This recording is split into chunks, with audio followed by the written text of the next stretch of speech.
koutou. I'd just quickly like to point out that in my haste this morning, I only brought half my speech, and it's actually an old version as well, so we're going to roll with it. But I just introduced myself quickly. I'm Wesley Pigg, and today I've been given the opportunity to speak on behalf of us graduates.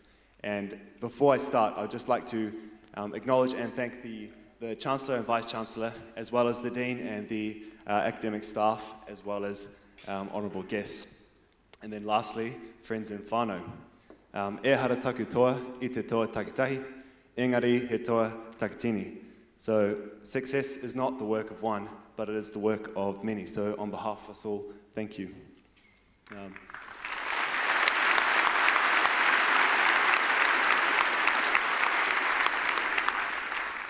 Righty, so my university journey, it started 6 years ago when I chose to study physiotherapy. And like many of you guys here today, it's been a journey of many highs and lows as well. My first year, it actually went really smoothly. I had kind of the typical first year experiences, the meeting of new people, the introduction to a student budget, and for me at least, the start of a captivating relationship with coffee. So, however, it was in my second year when things were going smoothly that I unexpectedly became paralysed from the waist down. I still remember the day. It was nearing mid-semester exams. It was warm. It was sunny outside. I was walking to class, and I tripped up. And I kind of realised in that moment that both my legs were quite numb, and I was struggling to put much weight through them. So I got up. I hobbled my way kind of by clutching on anything I could to an empty stairwell where I sat down and called an ambulance. I don't remember, honestly, too much about the day, but I do remember sitting there just feeling a really deep sense of disappointment and of fear, really, for how my life might change in the next few years. It turned out I had what was called a spinal arteriovenous malformation. It was putting pressure on my spinal cord, and that was causing damage. So this meant I had to withdraw from university, put my life on hold, which was all kind of incredibly discouraging to me at the time, because I just wanted to be here, really. I just wanted to get here as quick as I could. But anyway, it took 2 years. It took 4 surgical interventions, and believe me when I say it's many rough days before I was able to return to university. But I did, and these last 3 years, they've been pretty amazing. There's been challenges at times, but yeah, it's been incredibly rewarding. I'm sure I can speak on behalf of you guys here today when I say there's been some long semesters. There's been some very late nights, as well as some very, very stressful last-minute essays.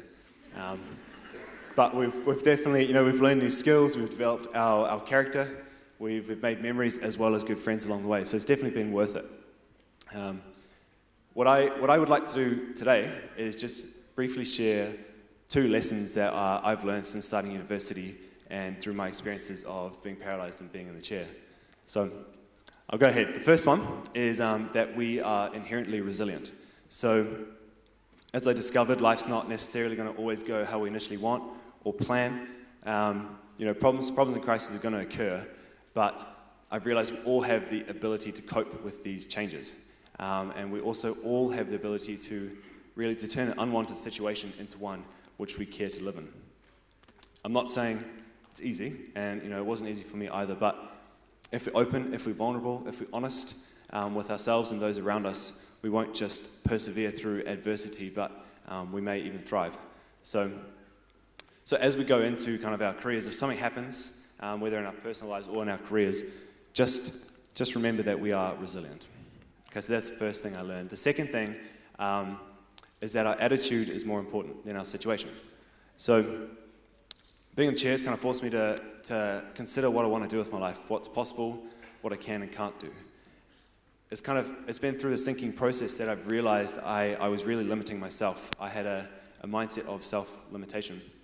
And the reason I'm sharing this today is because I think we all do it in some manner, really. And I think the main ways we do it, at least, is firstly, we underestimate our actual capabilities. And the second way is just simply by not dreaming big enough or not setting big enough goals. I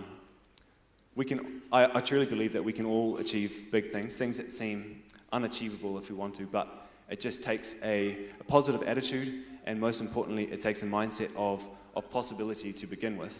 So I guess in saying that, as we go about our lives, as we enter these careers, let's not put limits on our dreams or our goals or our aspirations, but rather let's put limits on our doubts. Our attitude is more important than our situation.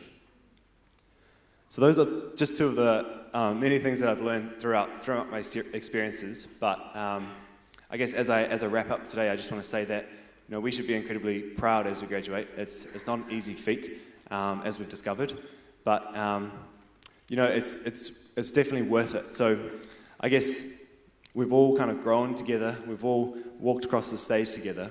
So as we enter like our careers in this world of possibilities, just remember to continue to grow and set those goals big.